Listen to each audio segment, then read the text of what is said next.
Hey everybody, Matt Gurney here, Jen Gerson with me. The latest episode of the Line podcast is coming at you right now, March 22nd, 2024. We're going to talk about what I was wrong about and why people think I was wrong. We're going to talk about the weather, but we're going to do it in a way that is interesting and fun, and Jen has a bit of a meltdown, but it was very entertaining. You're going to love it. Breaking news as well from Kensington Palace. Sad news. We'll get into it. All that and more on the latest episode of the Line podcast.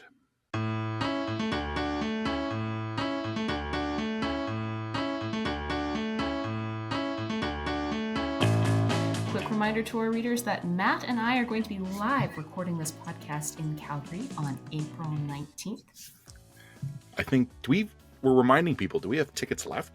We do have some tickets left, but only like 17 tickets. Oh. So we're almost sold out, and the event is almost a month away. So that's fantastic.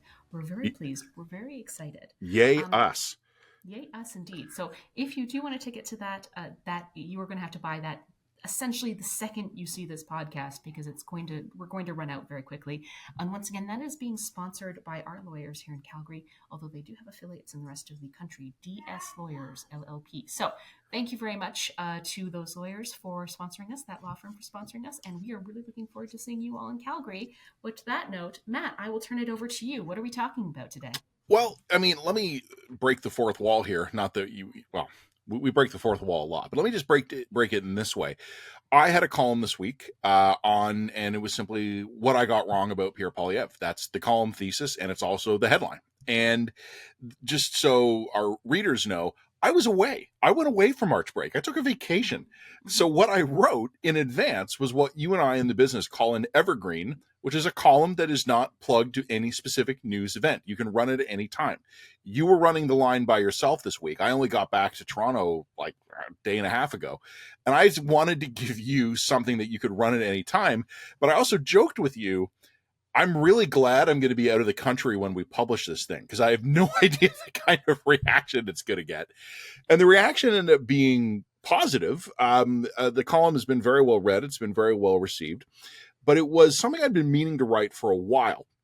And it was why I was wrong about Pierre Poilievre's odds of becoming prime minister. When Erin O'Toole was the Conservative leader just ahead of the 2021 election, I wrote a column where I said that for the sake of the Conservative movement in this country, but also for the country itself, O'Toole needed to do well. He either needed to win or at least show clear electoral gains. And I said if he couldn't, then he would be fatally compromised as a leader. He would be purged. The weirder flank of the party would take over, and they would render the Conservatives unelectable. Half of that happened. O'Toole didn't win. He was purged. The more true blue flank of the Conservative Party took over, but they're not rendering the party unelectable. Rather, the opposite. The polls, in fact. Right now, the polls say that they would win a supermajority. Actually, be weirder than anybody in the mainstream, including us, understood or respected. So the only point, and Jen, I think what we'll do for this is that you will interview me about my own column. But the only point I want to make, I don't mean to make this defensively, but I do think, and it's probably my fault, I don't think I was clear enough in the column. One of the common strains of response has been, it took you this long to figure it out. Gurney, like, how could you not have noticed it up until now? No. I changed my mind about Poilievre's electability really fast. By the time of the convoy in 2022, Jen and I were both pretty clear about the fact that Poilievre was probably going to be the next prime minister. And in writing in the line, we called the Liberal death spiral in June of 2022. So people shouldn't think that just because I published the column now, it's a revelation that just happened. I think I was pretty quick to figure out that I had been wrong about Poilievre, probably 4, maybe 5 months.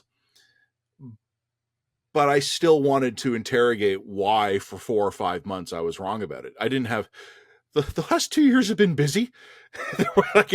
We've had other stuff to write about, but no, this was a good opportunity to kind of gut check myself. I spoke with 5 senior conservatives, all on background, all anonymously, just to talk with them about, some of these people are elected, some of them are in Poilievre's office, some of them are broader strategists, like in the conservative orbit, and I talked with them about what is letting Polyev win, basically, and why did me and others miss that. Yeah, and so I mean, there were a couple of things that really stood out for me from the column in terms of their answers to you.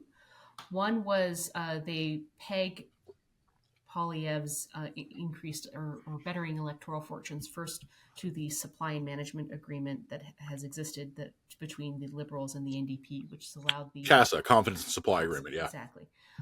Which has allowed the Liberal government to continue on even though it hasn't elected a majority government. The other one was, I think they identified correctly, was while the mainstream was highly fixated on how women found Polyev kind of off-putting, what they completely glossed over was how off-putting men found Trudeau. Yeah. And it seems like men in this country, men have turned against Trudeau, and in fact, almost as a monolith across the board. Men do not like Trudeau.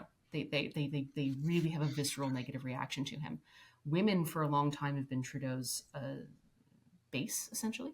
But I think women have started to turn against Trudeau as well. So that's a really interesting cultural shift. And then I think there was another thing that the conservative insiders had pegged for you. What was the other thing that they had said?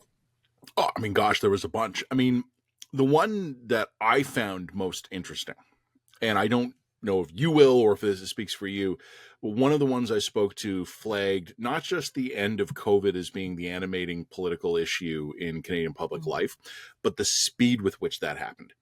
Because you and I at the line in December 2021 and January 2022, we were writing a lot about Omicron, which was coming at us like a train down the tunnel, right? We had that blinding light in our eyes.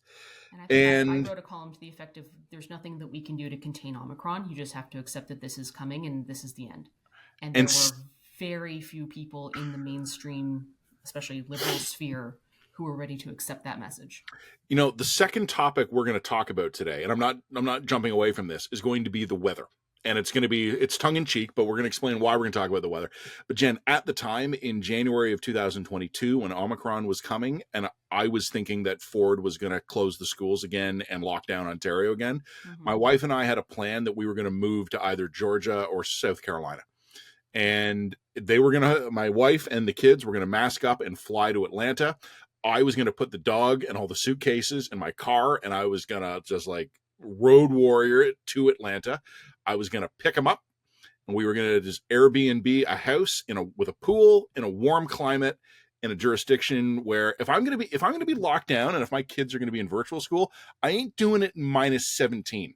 Yeah. 2 years of that was enough. I was doing that in 68 degrees with a friggin' hot tub. So you had more or less lost the plot. You were done. You had snapped. That was the moment at which you snapped. I mean, the snapping has continued. I don't know if my snapping has been limited to a moment, but by January of 2022, the pandemic was fundamentally in a different place. And then all of a sudden, convoy, Russia invasion of Ukraine, inflation. 2 months after Omicron, COVID was not a political issue in this country anymore. And one of my sources really flagged that. It wasn't just that it was going to happen, because I think all of us intellectually knew the pandemic's going to end. Other shit's going to happen. We're going to talk about other things. I don't think many people bet on that happening in 6 weeks. Well, the other thing that I think is interesting as well is there was always an element of the COVID situation that was rooted in a genuine public health problem and a public health crisis. Mm-hmm.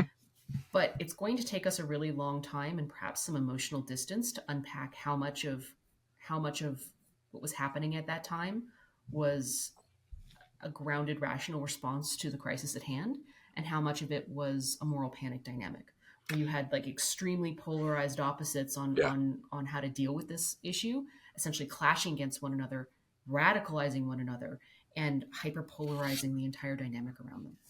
Right? So I thought the other thing that I've noticed, and this is again the part of the research I'm doing on moral panics for my book, which will eventually be written, is that one thing that happens at the end of moral panics is that there's a collective memory holding. Oh, yeah. And in fact, it happens astonishingly quickly. One of the big signs that you have emerged from a moral panic, and this is Is also that why no moral one wants panics to are, talk about the moral no one panic? wants to talk about it anymore. No one wants to talk about it anymore. Yeah. There's a very small selection of people who will never get over it, absolutely. And there are people who've had their lives will have their lives ruined by moral panic, absolutely. But we collectively memory hole moral panics, and it's one of the reasons why after moral panics end, you can never tell you're in them when you're in them, but after they end, it's one of the key identifying features of a moral panic. Uh, We memory hold COVID, we memory hold it hard, and we memory hold it fast. I want to offer up a theory, and you can tell me if I'm describing a moral panic in a different way or if I'm describing something different, because you understand this stuff better than I. One of the reasons in 2022, in January 2022, why I was picking homes in Savannah was because it had occurred to me that having closed the schools once, and the first time, you know what, to this day, I still agree with that. Even if like the epidemiology evidence eventually shows it wasn't necessary, in the absence of firm data, it was probably the better precautionary thing to do in March of 2020. In But March of 2020, yes. I think the problem we got to was that, and I'm speaking very much of Doug Ford here, like I have the Ontario perspective on COVID because it was managed mostly at the provincial level. And I believe Ontario was locked down harder than any other North Yeah. American jurisdiction. I think the problem we got to politically was that it wasn't serious until you closed the schools. Right. Having closed the schools the first time, anything you did after that, if the schools were still open, you were putting teachers in danger and you were killing grandparents. There had been no recognition of the fact that by late 2021, the population was highly vaccinated with effective vaccines. And my concern, and I will give credit to Doug Ford here, and I don't often do that, he didn't close the school. Ontario rode out Omicron, and it was a little bump because it was a different disease and we were a different population by then. But I think, and I don't know if this is a moral panic or if this is just good old school political calculation, having closed the schools once, to not close them again would have been seen as a sign of not taking it seriously. So I think I think you're right, that's a political calculation, but that's a political calculation, not a public health calculation. Yeah. So I don't want to relitigate COVID because that's not the point that we're trying to make here, or that's not the moment we're trying to have here. But for me, the convoy was a real tipping point when I started to realize that something in the culture of this country had fundamentally shifted. And this is something that, again, I think the mainstream still doesn't understand. They looked at the convoy, they saw a bunch of rowdy truckers violating people with their horns by honking so much in Ottawa. And that's a vivid image. I'm glad you clarified by honking. Yeah, I didn't mean that literally. I meant that non-literally, very metaphorically there, but vividly. And they just saw, look, these people are crazy. These people are racist. They're offensive, deplorable type of individuals. A fringe minority with unacceptable views. Fringe minority with unacceptable views. What they didn't realize is that the convoy was the tip of a very, very deep and angry iceberg. Mm-hmm. And what was sitting just underneath that sort of fringy tip was a very, very large majority of fairly ordinary, sensible Canadians who are very pissed off about where this country's gone politically, economically, and culturally in the last few years. And they'd reached the end. They'd reached that tipping point where they were starting to look up the Airbnb in Georgia. I'm like, I'm out. I can't do this anymore. This is fucking nuts. This place has gone absolutely bananas. I think that's right. And I think that was the moment when I started to sort of realize that something's happening. The convoy is just the teeniest, tiniest little outcropping of a much, much deeper and more profound cultural shift that was starting to take place. And I say that to such an extent that I will note that when Justin Trudeau ran and sort of quasi-run in 2021, if he had tried to run an election 3, 4, even 3 months later, he loses. He loses. That's how deep the cultural shift was happening. And I think the second the fear of COVID broke in people, that's when a lot of deep-seated resentment and anger and just sense of what the hell is even going on here fundamentally shifted in a lot of people. And I don't think it's ever shifted back. And I think that the weight of that momentum is now so deep and so strong that I'm not sure that it can. A couple things in response. First of all, to the extent that it's shifted since, it's only continued in that direction. It has not reverted. It has continued. Second, one of my sources, I think, did speak to that point directly, which is basically COVID was like an artificial timeout on the natural progression of Justin Trudeau's political future. And then when it ended, he snapped right back, not only to where he'd been, but to where he would have been if that trend had continued. That's right. But the other big picture point, I think, and this is something you and I think we're good at, even though my column is about what I got wrong, here's something you and I got right. I said before, people shouldn't think because I published the column now, I just figured it out last week. You and I think, had this figured out in January of 2022. One of the reasons the line did so well covering the convoy was because I think we understood it. I think we tried to understand it. Or at the very least that we knew that there was something happening. And that is why I think, in terms of understanding that Poilievre actually was probably going to win, people remember, like, you went to Coutts, I went to Ottawa, we were writing about the convoy when it was happening, but we were also writing about it before it even began. We were writing about that manifesto that was out. And it was weird. It was stupid. I don't take the manifesto seriously, but you and I understood that it represented something serious. And I went to Coutts, and I was perfectly able to recognize that, not all, but some of the people there, and particularly in some of the more militant part of the camp in Coutts, they are nuts. I had guys sitting there talking to me about New World Order shit. Like, we're talking people who are deep down some dark conspiracy theory rabbit holes. The black helicopters and who have some theories about the way the world is and how the WEF is running things and blah, blah, blah. This is not consensus reality, my friends. But those people aren't representative of the majority. They were symptomatic of what was happening beneath the surface. And I think what was happening beneath the surface, I think you and I are pretty reflective of what was happening beneath the surface among relatively ordinary, grounded, centrist Canadians. And I think we were reacting to it too. I mean, the fact that the line exists is a reflection of a cultural shift in the country. And I think Pierre is riding that exact same wave that we're riding.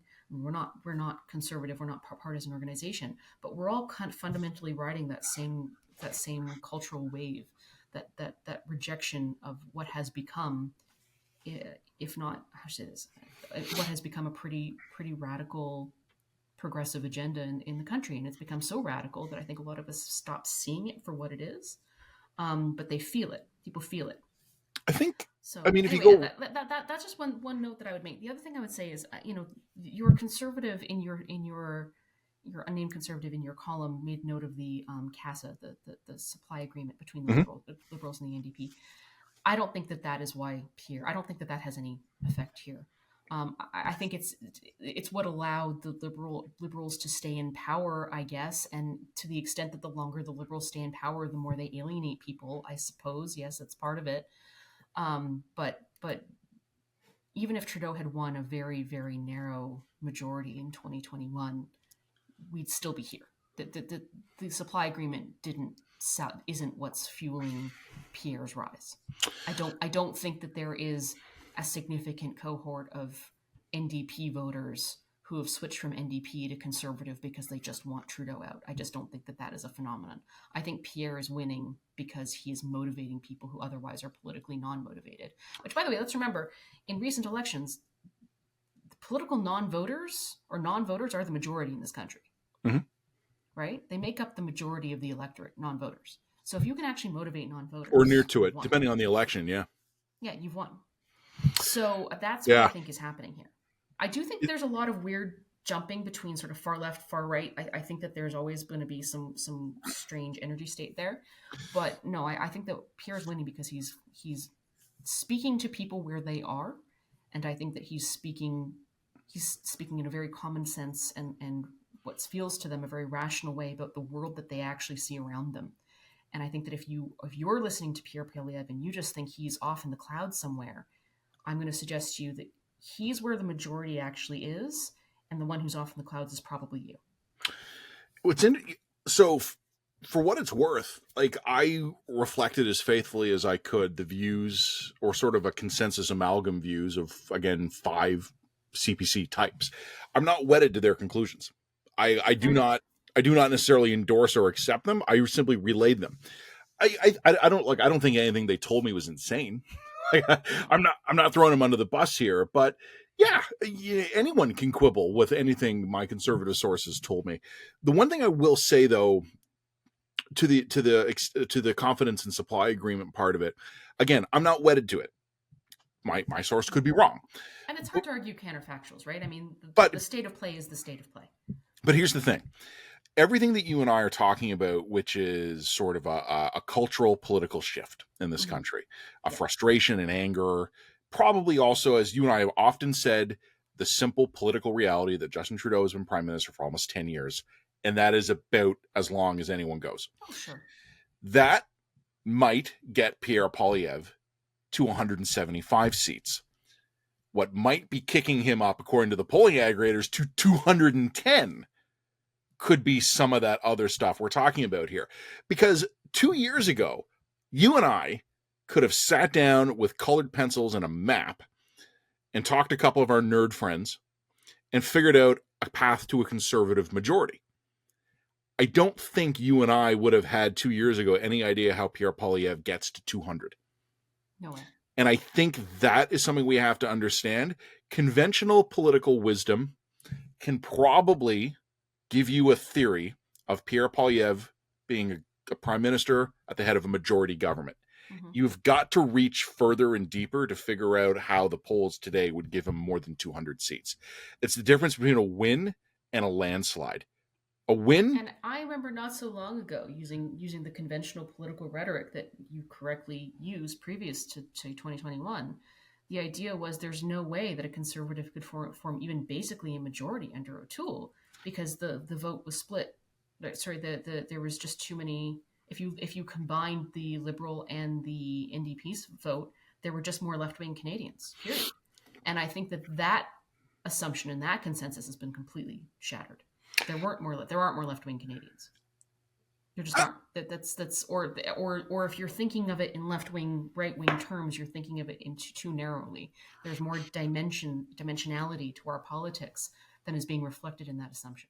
Well, the way people come up with the notion of there being more lefties than righties is they tally up every vote that is not a conservative or PPC vote and declare it left wing. That's right. And if that's true. Like there are certainly more Liberal and NDP votes, generally speaking, combined than conservative votes. Yeah, 100%. But I think if you made it maybe not right now. Well, and also even in the last election, the Conservatives won the popular vote. Yeah, but they did not win a majority of it. No, they didn't, and that's first past the post, whatever. But I think the important thing is what people don't understand is that a significant fraction of the Liberal Party of Canada's vote base does not consider itself left wing. That's right. And if you turned it into a binary of are you left or are you right, there would be a subset of the Liberal vote that would identify as right wing. And as I said, I don't even think we're talking about vote switchers at this point. I think we're talking about unvoted. I think most people vote by non-voting, right? Most people are neither left nor right, nor conservative, nor liberal, nor NDP. Most voters in this country are abstainers. They don't vote. Right? So I don't even think we need to get into the technicals of vote switching to account for this. Can I offer you two bits of wisdom, we'll call it, that wound up on the cutting room floor for that column just because it was getting too long? Yeah. One of the things I wish I could have gone into at more length, and you and I have spoken about a bit off the air, some of the people I spoke to are very close to Poilievre personally or within the OLO. And one of the interesting things that I detected talking to them was a disagreement. Some of the people around Poilievre are convinced that his current standing in the polls is a reflection of his genius, his political acumen, and the talents of the people around him. Some of the people around him are convinced he has a horseshoe crammed up his ass and he is the luckiest guy on planet Earth, that he has won the political timing lottery. And I don't know. I don't have a strong preference on that. I would probably, as a general rule, believe luck matters more than genius. But I thought that was interesting. And we can talk about that if you want. Like, we can get into that. But I just wanted to mention it because that was something I could have written another 600 words in the column just about the disagreement between some of Poilievre's people about whether or not he's polling as well as he is because he has flawlessly executed a brilliant plan, or if he is just like won the lottery, spent the winnings on 100 more lottery tickets, and won on every one of those tickets too. The other thing that I did not really include in the column, I reference it, but I didn't really get into it, was one of my sources said something to me that was so interesting. And I think, Jen, it really speaks to the point you were making about the movement in the popular feeling. Mm-hmm. Non-political, non-partisan Canadians who have had a variable rate mortgage, a line of credit, business loans, car loans, credit card debt, millions and millions and millions of people spent like a year and a half of their life waiting another 2 months for the Bank of Canada to come along and hurt them. And that was how my source described it to me. Every 2 months, their world ended. And they knew it was coming. And it doesn't matter if they're liberal, conservative, NDP, whatever. If you had a variable rate mortgage in this country for the last 2 years, and that's millions of us, the last 2 years has been your government torturing you. Yeah. And again, like people, there will be pedants out there going, well, actually, the Bank of Canada is at arm's length, and they're like, no, fuck off. Well, yeah, they are, but they respond to inflationary signals in the economy. And also, government spending has an effect on those inflationary signals. And also, let's not pretend that the Liberal government has been careful or measured in terms of its spending. It emphatically is not. I'm just thinking, and not just after COVID either. Go tell the guy who put a line of credit on his house so that he could buy equipment to open a business that technically Justin Trudeau is not raising your mortgage costs. It's the Bank of Canada, not the government. Like, I want to be a fly on the wall when that conversation happens. So look, governments are always going to take ownership of the economy. They take ownership of the economy when it's good, and they try to they isolate when it's bad. They isolate themselves from when it's bad. Yeah. But we do have a weird human psychological thing when the crops don't bloom, we put the king of the community into a giant wicker man and burn him alive. There's a reason why we do that. Like, you don't get to play this game both ways and say, well, our government has done such a great job in the economy. Look at the slowing interest rates, look at the high job growth, and then distance yourself from the same economic factors when it suits you. You either have ownership for this or you don't. It's just what it is. Well, it's tales all its time, right? Our government has created 1 million jobs, and then you lose 10,000 of them. Like, well, it's just global economic forces. It's just global economics. It's like, what could we have possibly done? It's not our fault that inflation's through the roof, even though our monetary whatever policy is this and that. I don't care about monetary policy. Look at every other country that their inflation's through the roof too. We can't control it. Meanwhile, every other country has done exactly the same thing we've done in terms of essentially printing money to survive COVID and after. So there's always excuses. There's always reasons for them not to take ownership of the economy, right? And some of them are valid and some of them aren't. But at the end of the day, this is an emotional conversation that people have, and it's a reflection of a deep emotional relationship that they have with their government and what they expect from their government. Mm-hmm. So there's just two points that I would just make. And one of the things that you and I have been playing around with is, prior to what we called the night of the long knives, the night when the Conservatives dumped Aaron O'Toole. I think we called it night of the dull knives. I think maybe we did. That was funnier. Anyway, this is remember, Aaron O'Toole wins the leadership by essentially presenting himself as a much more revolutionary conservative leader than he actually was. Turns out he was a pretty centrist guy. He was the type of guy that you and I like. Reasonable dude, doesn't seem too radical.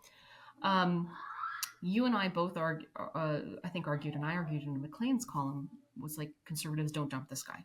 Like, this guy's electable. This guy would be really good. Just because he didn't make gains in one election, stop trying to magpie this shit. Stop thinking the next shiny thing's going to solve your problem. You just need to build this guy up and introduce him to the electorate. It might be a 1 or 2 elections. Stop thinking in 1 election cycles. Think in a 2 election cycle, maybe even a 3 election cycle, and start building him up. I mean, I always didn't know what was happening in terms of his internal management of the Conservative Party, but I just think it's very unwise for political parties to dump leaders after one bad election turnout. I just think that's bad. That's bad strategy. It's bad policy. So the question for me now is that I'm looking back on this with again a couple of years of hindsight. Would Aaron O'Toole be in the same place that Pierre Poilievre is in today if the Conservatives hadn't dropped him? That to me gets into the question of is Pierre Poilievre lucky or good, or some combination of both? Because it's not hard for me to see a counterfactual scenario where Aaron O'Toole is doing as well as Pierre Poilievre in the current moment. Yeah. But I would say this: I think Aaron O'Toole would have had to have pivoted. I think he would have had to have become a much more robustly, culturally conservative leader. And again, I want to draw a distinction between cultural conservatism and social conservatism, where I'm talking about two different things here. You and I are cultural conservatives, but we're not SoCons. That's right. Right. So I think that he would have had to have started to appeal to cultural conservatives in a much more robust and aggressive way for him to be where Pierre Poilievre is today. So that's an argument for Pierre Poilievre's good. Okay.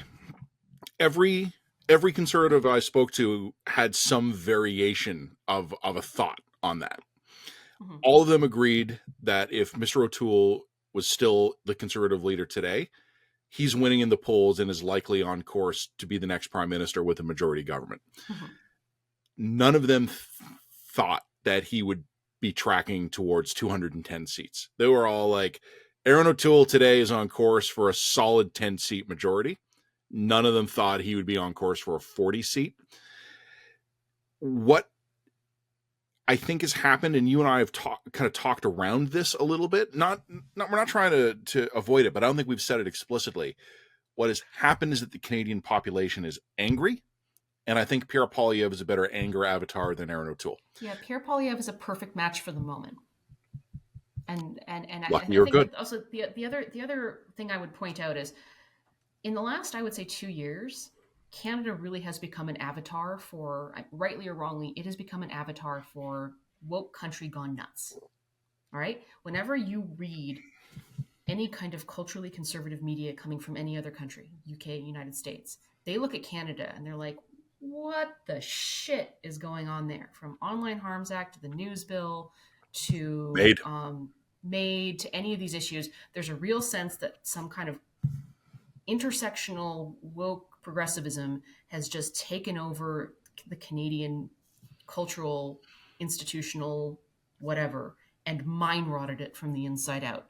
And every time there's a story about Canada, it's like courts have gone trans, or Jessica Yaniv, or like whatever, like, pick your, or Canada's going to outlaw hate speech, or like, we've become a bit of a running punchline for a lot of the international media.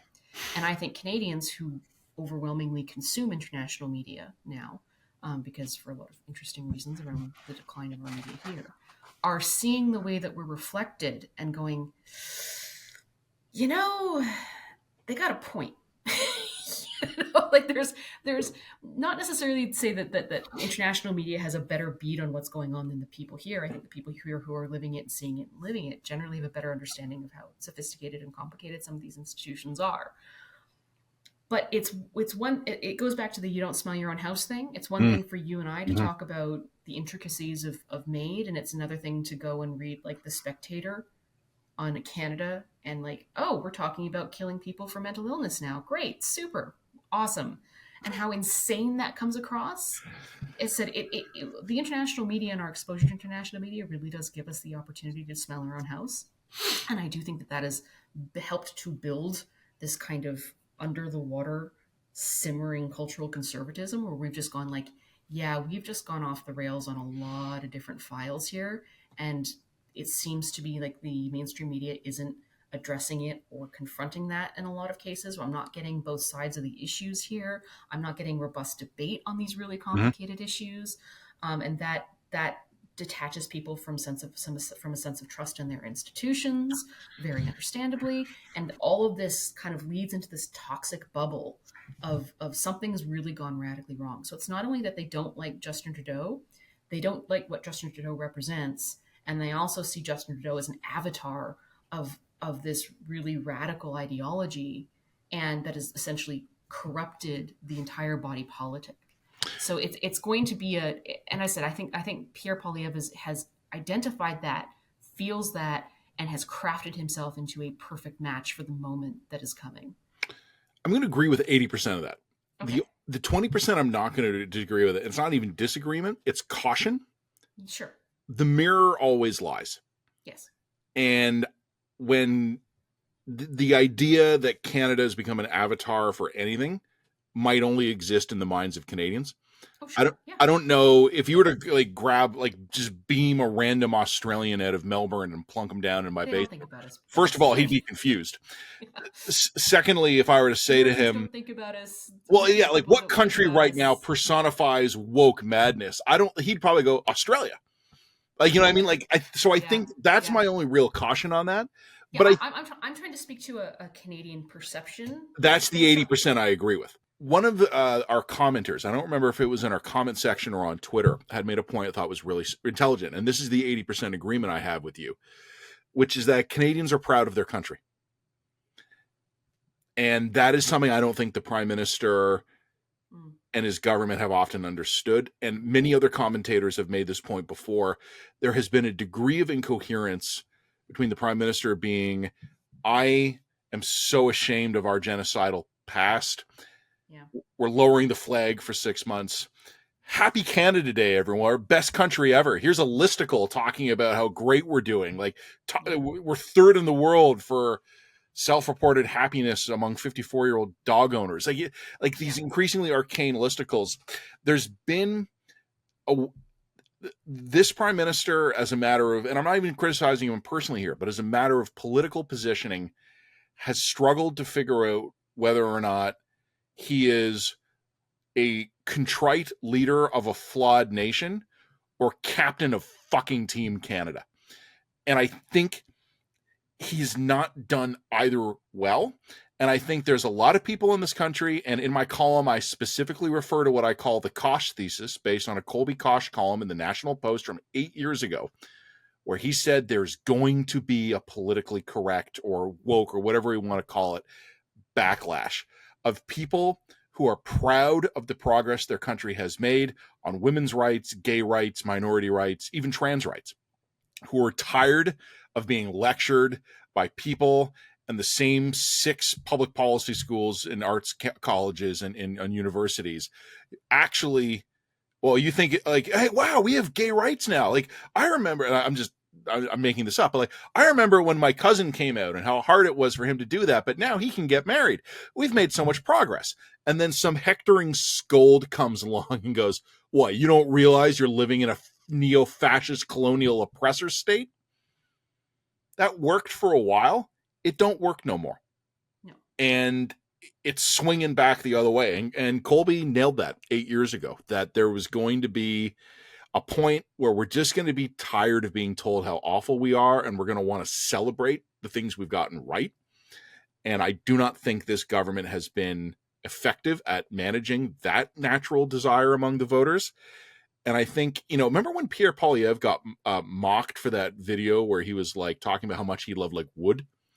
And Yes. people were like doing like satirical videos posing with like lumber. Okay, that was funny. I got it. I thought Poilievre's ads were a little stupid, but he was aiming at a little, yeah, but he was aiming at exactly this sentiment. Yes. There was a large segment of this population that was ready to feel good about their country again.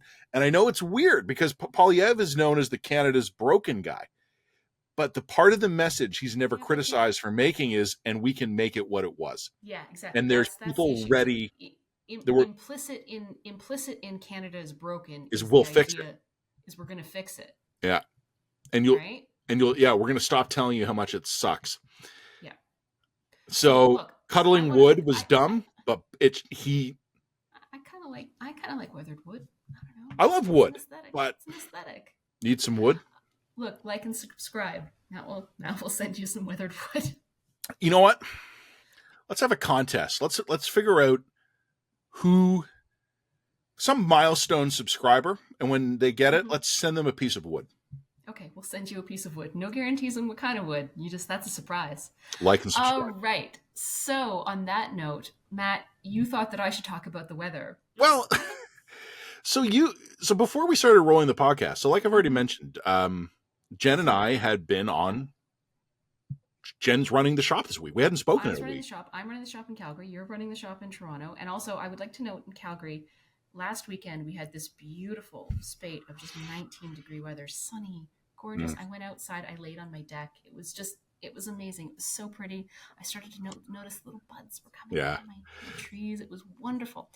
And then, of course, the very day my husband has to travel for a few days for work, the very day, the very morning, what happens? What started to happen, Matt? What do you think started to happen? Probably, YouTube watchers would have seen me just look over my shoulder there. Probably the exact same thing I can see out my window there. It's snowing, and it's snowing hard. Yeah, snowing hard. And I mean hard, hard. And of course, who has to shovel the driveway and When the husband's out of sidewalk town? when husband's out of town? Me. All right. And we're talking like it wasn't an inch or two. No. It was the type of snow where it was like a foot, a half a foot, whatever, and then you get it all shoveled out, and then you realized it's just piling up again behind you, like it's white behind you where you started. 6 inches for Toronto today. In the midst of, you have to understand the rage, the irrational rage that this was causing me, Matt. This is not. Do you want to read the text you sent your husband? Okay, but I will read the text that I sent my husband. But I would like to put this in context, because I do feel that if somebody were to take this out of context, they could interpret it as being a deep-seated hatred of this country. But I do think that if I'm going to read this to you, fellow listeners, you need to understand that I was dealing with shoveling psychosis. You were standing outside with a shovel in one hand and your phone in the other.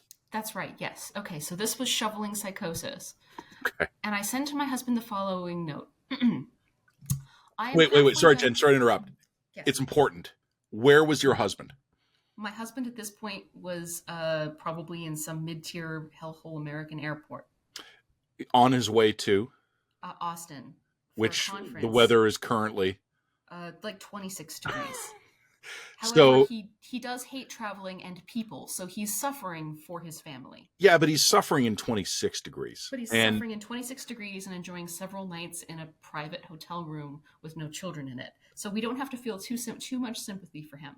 No, I'm just saying, like 2 days ago, I woke up 150 feet from the Atlantic Ocean. Yes. I got onto my balcony. It was also 26 degrees. And I looked out and I saw the unbelievable crystal clear blue waters of the Atlantic Ocean. That's right. And I flew home, and 36 hours later, right, it's 6 inches of snow coming down. So I want the listeners and viewers having been properly primed to understand that when Jen sent this text, her life partner was on his way to Texas and her business partner was on a beach resort in the Caribbean. Yep. Would you care to read the text you sent to your husband? I'm going to read it in a dramatic fashion. I am halfway done shoveling, and I would like something noted for the record. I don't like it here. I don't like this stupid fuck-off country with its stupid fuck weather and stupid fuck-off politics. I don't like this absolutely mid-tier mediocre city and its pretentious nonsense, though Toronto is worse. This entire fucking place is a third world Oregon with shittier weather. Why the fuck do we live here? That's good reading. That was good. Would you like to hear my husband's response? Please. He gave me an excellent husband. This is A+ husbanding. Yeah. Enjoyed shoveling that much. I only left this morning. I'm wedded to you, not Calgary, so we can certainly move if that's essential. That's like I salute that. Calmed his psychotic husband, his psychotic wife down. Yeah, that's while affirming her feelings, listening, and also assuring her that she could hypothetically relocate to some beautiful 1920s colonial mansion in Southern California. Textbook. If it was absolutely essential. Wherever is he still down in Texas? He's coming back this evening. Alex, just for the record, you nailed that. 10 out of 10. No notes. 10 out of 10. A+. And by the way, for the record, we won't be leaving Calgary. We'll die in this house. I understand that. I've accepted that. The reason I actually wanted to talk about this is, first of all, every time we do talk about the weather or someone writes about the weather, everybody always rolls their eyes and goes, I don't subscribe to the line to hear about the weather. Fuck you. I look at the traffic meter. Every time we talk or write about the weather, we go up 300%. People love the weather. And animals. And animals, sure. We're not above it. We're not. And neither are you, listener, viewer, reader. But what I would actually say seriously is that I actually think this really plugs into what we were talking about a minute ago, which is that frustration in this swing in this country. One of the things you have to understand about Canada is that it is a fucking uninhabitable nightmare for a significant percentage of the year. Very pretty mountains, though. Wonderful views. Great lakes. Yeah, which you can enjoy in the, depending on where you are in the country, you've got a 6 to 9 month window when this country is livable. Mm-hmm. And the rest of the time, I have one of my best friends is an American woman who lives in California. Oh. And she was in Toronto for work, and we went out for dinner, and it was in the winter, and she was saying, how do you survive this? Like, psychologically, how do you survive this? And I took the question seriously, and I thought about it, and I'm like, well, there are things we do in the winter that bring us joy. Like, we have fires. What? We get a roaring fire in the fireplace. Okay. We eat chili and pasta. You know what? I don't really like ice skating that much, and skiing scares me. Right? Okay, fine. I did it 3 years in a row where I took lessons, and I tried really hard to learn how to ski. And I think I get really good. And then all of a sudden I get close to a blue hill, and I start having a panic attack. Okay. And then I sit down and I start crying. And then Alex has to come up to me. Alex, I'm going to need you to text your wife. And he's like, oh no, she's crying. What do I do? Sends an A+ text. No, but I was saying to my friend, like, hockey, if you're into it, gets you through it. Like, so Canadians find ways to survive the fact that this country is fucking miserable to live in for somewhere between, say, 25 and 40% of the year. Mm-hmm. And one of the reasons I do think this matters is because as Canadians, as a country, we have got to get a lot of things right just to bring the Canadian value proposition to zero, because it is a miserable, difficult place to live. And throughout our history, we have easily done that. We have more than cleared the bar. Prosperity, tranquility, stability, safety. What's boring in this shit? Do you know what the shoveling would it would be involve? It would be terrible. But I think one of the interesting things that is happening is that for a lot of Canadians, the Canadian value proposition has been diminished in recent years. And one of the fascinating anecdotal things, and I don't know if there's stats to show this, but I've heard this repeatedly, and there have been some reports about this, is that immigrants are souring on Canada. Mm-hmm. They come here, they try it out. Some of them probably stay because they get married, they have kids, they put down roots. Once the kids are in school, it becomes harder to move.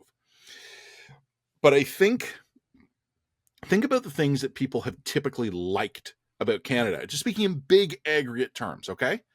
Mm-hmm. Some of them were still doing okay. Still a relatively peaceful, safe country relative to our peers. You and I talked a lot about why we think the trend lines. Shovel the driveway. You're not gonna go to war with your neighbor after that. Or maybe you would, based on the mood you were in when you sent that text. I wouldn't have wanted to cross you, but in general, the big macro things in this country are still good. I don't know if they're as good as they were, and I don't like the trend lines, but we still have a high level of health, high level of physical safety, and a high level of prosperity. Although I do think the trend lines in all three of those are down. The problem is we're fucking it up in some other ways. Economic growth, housing affordability, intergenerational economic mobility. The fact that I have to spend $1 million to have a basic suburban house that I can't leave for 6 months out of the year. I'm sorry, but that does eat at my soul. Yep. And it eats at my soul that I'm spending so much money to live in a place that is awful for a significant and amazing for the rest of it, but is awful for a significant portion of the year. I don't say this to be a dick, but this is just the reality of living in Toronto. The idea that you could spend $1 million is insane to me. You could buy like a third of my house for that. Sure. And I live in a pretty normal World War II vintage Toronto house. And I'm sorry to say this because I lived in Toronto and I really like Toronto, and it's not that great. No. Okay. If you were to give me the choice between living in, say, London, Los Angeles, Miami, New York, even, and Toronto. Okay. I would put Toronto third on that list of 5, but I agree. It's not that great. It's only a really good world-class city compared to the other Canadian cities. Okay. I would rather live in Toronto than Los Angeles because I find Los Angeles annoying. Okay, all right, I give you that. What about And San Francisco? Miami, I have actually San never been to, Francisco. which is a weird blind spot I have. But Mm-hmm. London or New York, huge upgrades over Toronto. But I think mainly what we're talking about here, You do find that I've also gone crazy. I'm at the point in the seasonal cycle where I'm an insane person now. I wasn't going to comment on that, but no shit. Okay, like I can handle Canadian winter right up to about February 2nd, and February 2nd until April 20th, I'm a fucking lunatic. Yes. Yes, you are. This is just something you understand and have accepted about me. I I've would love to accepted hear it. again in June. June is amazing. I Wait, think. sorry, you're making a very serious point about how Canada has to Well, I'm trying to. not screw up. If you would stop crazying I'm on me, sorry. but I'm since I'm sorry, eh? since I'm only going to get 12 seconds here, you have to like Canada has to work well enough, consistently enough to offset how terrible it is to live here a significant percentage of the time. Historically, we've been able to do that. Right now, we're not. So, would I feel better about the fact that it's a blizzard outside my window right now if my house cost a quarter of what it actually did? Probably. Would I feel better about that fucking blizzard if I had confidence my grandmother would get medical care if she needed it? Yep. Would I feel better about putting up with that? And I know that you can't see it because it's out of frame, but you've all seen winter weather before, folks. You know what it looks like. Would I feel better about that if the police in my hometown weren't telling people to surrender their car keys to avoid getting shot? Mm-hmm. This is a country that is not easy to live in, even though it has typically been wonderful to live in. And the things that made it wonderful, in spite of how terrible it can be, we're fucking up some of them. And I think there's a generational split in this country, and I think it shows up in the polling. I do not think it is a coincidence that the last readout of Justin Trudeau supporters are affluent boomers. Because you know what they do when the weather gets bad? They golf in Arizona. Yeah, they're not stuck here. I talked to a bunch of Canadians on the vacation my family and I just took to the Caribbean. We were by far the youngest, with the exception of a newlywed couple who were there. Yeah, I'm still angry at you for that, by the way. I'm still angry that you got to escape this country. Your anger has not lost all effect on me, but I have adapted in large part. Yeah, most. That's reasonable. John Wright, my buddy, has these two kids. I talk with him a lot about the environment these kids are in, and I think what has not been understood by a lot of people, and I think, Jen, you and I might actually be a really interesting demographic slice where we're almost perfectly balanced between two groups. Mm-hmm. A group that is affluent enough to be isolated from some of the reality of Canadian decline, mm-hmm, to the point where they do not know it has happened and think to suggest it is hysterical. Behind us by 10, 20 years is a group of people whose assessment of the Canadian value proposition is radically different than the people who are 20 years older than us and fairly different from ours. Yeah. And when you started lamenting the weather, I'm imagining being 23 years old, still have all my hair, none of this goddamn gray in the beard yet. Well, actually a little bit. I always had a patch, but I've graduated school. I'm engaged to the woman I'm going to marry. The winters are fucking cold. Can't get a doctor. There's crime. The only house we'd want to live in starts at $2.5 million in the neighborhood we'd want to live in. Do we stay in Toronto? Do we move to Winnipeg? Do we move to Calgary? Do we move to Halifax? Or do we move to Charleston, South Carolina? Do we move to San Diego? Do we move to Denver? Or do we leave North America entirely? That was never on our minds when we were in our 20s. Yeah. The 20-somethings today think differently. Look at the fact that the Conservatives are winning in that demographic.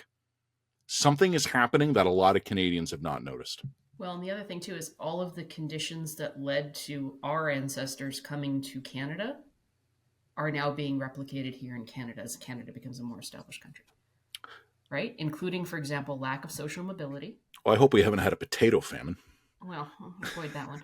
Lack of social mobility, intergenerational wealth becoming the key indicator of who can live where and why, and lack of opportunity. Right? But also a lack of... people left the old world and came to the new, right? There was well, shit, you know. You know, No, I mean, we're hoping we're not going to try and replicate the potato famine or the Holodomor or any of that. But yeah, but I mean, this is why people leave. and I You think know? it's incredible. Doug, we're going to move on to a new topic, but Doug Ford this week shot down legalizing fourplexes by right because no one wants that in their neighborhood. Well, We just, okay, then like, look, you're telling young people what you want from them. What we're telling young people, and I guess we're not young people anymore. Like we're actually now too old to leave. We're stuck here. But what we're telling young oh people no, is we we're don't. still young enough to leave. We just need a few more people to like and subscribe to the line. But what we're telling young people is that we don't actually want you here anymore. John Michael McGrath of TVO was on my radio show this week, and he said something brilliant, I thought. He said at a certain point, we need to stop calling it the housing crisis, and we need to start calling it the successfully achieved public policy outcome. Because what's happening is exactly what the policies we have in place would produce. I'm sorry, that was just the sound of snow falling off my roof. I heard that. Yeah. What a perfect way to end What a perfect way to the end weather segment of the weather podcast. segment. Like Yeah, and subscribe. just right on my freshly shoveled driveway. All right. So, like and subscribe. This has been a long podcast already.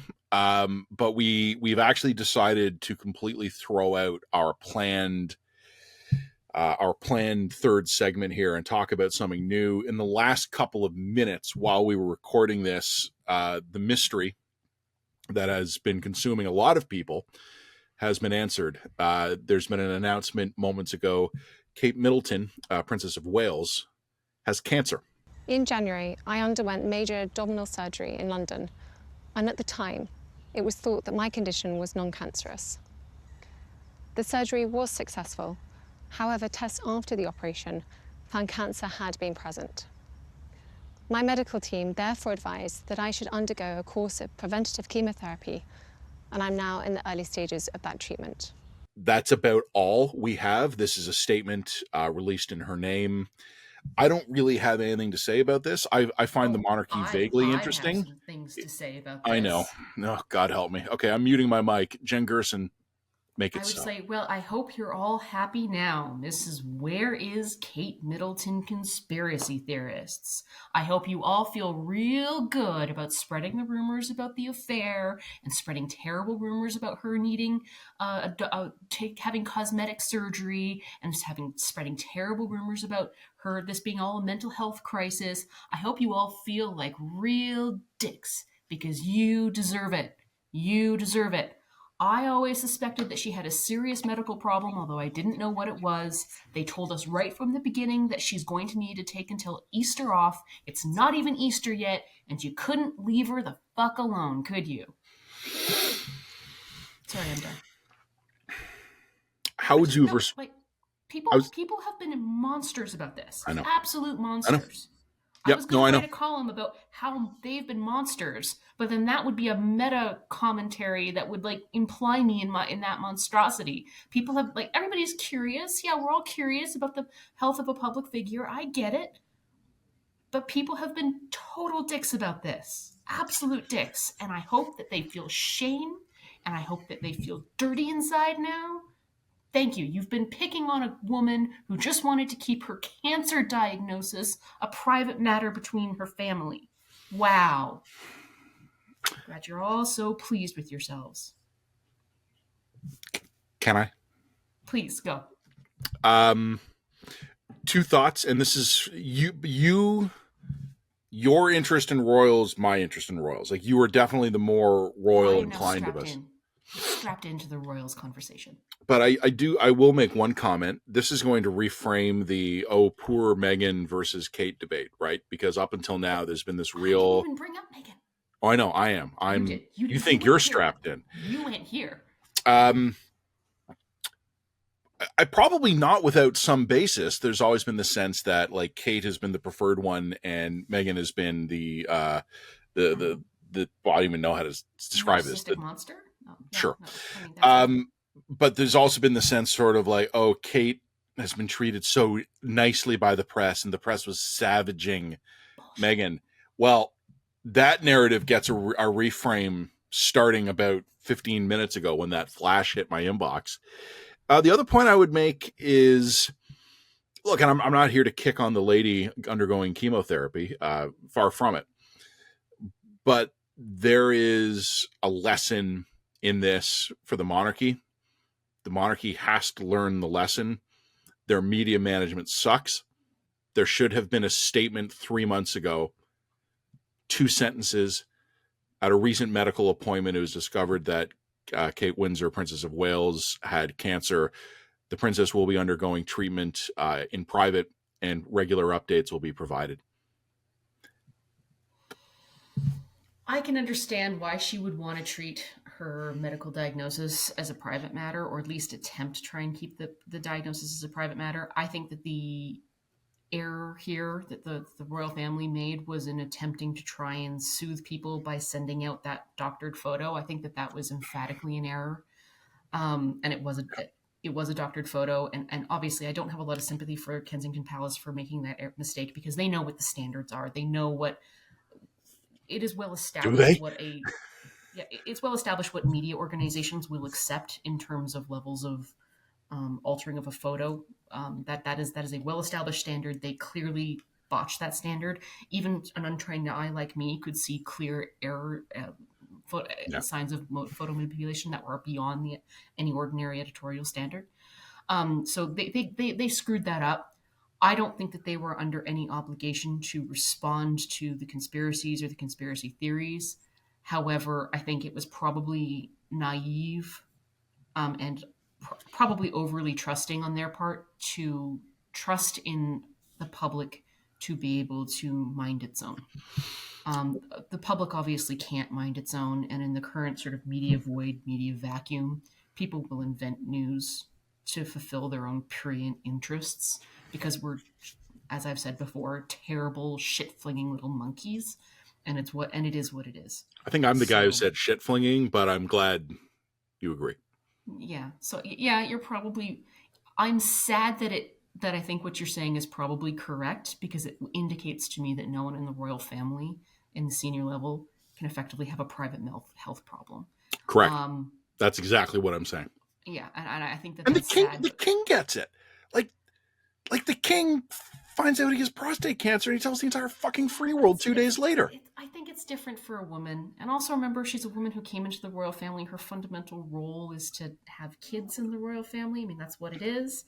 If her cancer is somehow associated with her reproductive organs, there's an intimacy in that you maybe don't want to divulge. I can understand, and I can also understand why she wouldn't want to freak out her kids, or she'd want to give her kids time to adjust to this reality. I mean, her kids are not going to have to deal with her undergoing cancer treatment.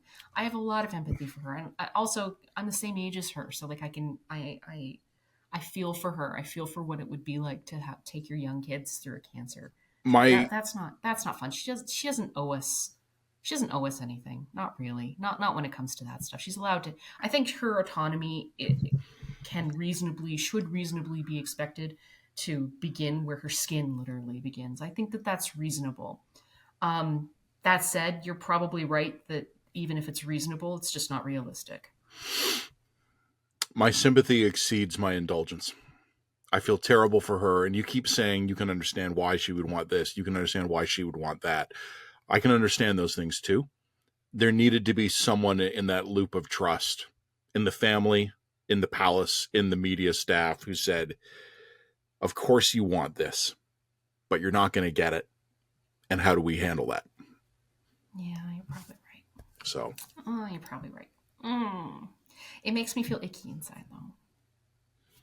It's sad news, and again, I've read almost verbatim the statement that we have here, but it sucks. I mean, the best case scenario, even if it was cancer, was that she's operated on, it's removed, and she has a clean bill of health. But she's undergoing chemo now, so they're obviously still going after it. You know what? I don't like and subscribe. God save the princess. I don't know how to really wrap that up, except to say, yeah, it sucks, because the future queen, God willing, is a mom of kids around the age of mine, or she's around the age of my wife, and I get it. Yeah. But,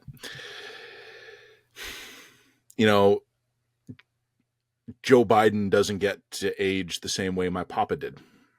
No, true.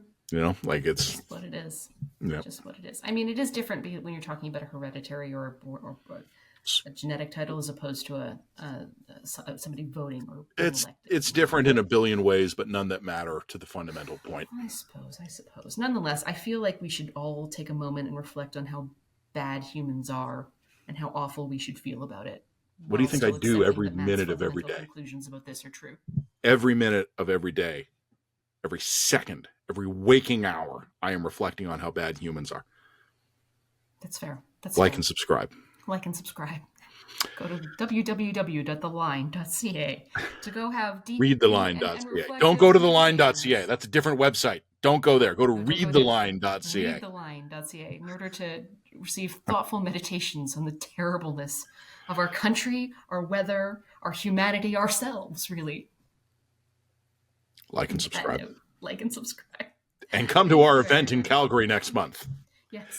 We will include the link in our podcast version and of course in the dispatch. We're down to only, as Jen said, a dozen and change tickets, so grab them. They're going fast. Many thanks to our lawyers, DNS. We love them. They're great. We love all of you. Highly recommend. Honestly, like everyone hearing or seeing my image right now or hearing my voice, I love you, and I want you to know that. I shake it up with Alex, all right? I was not saying that directly to you. That was literally, I could not have been more explicit that I was aiming that at everybody. Anyway. All right. Goodbye. Goodbye.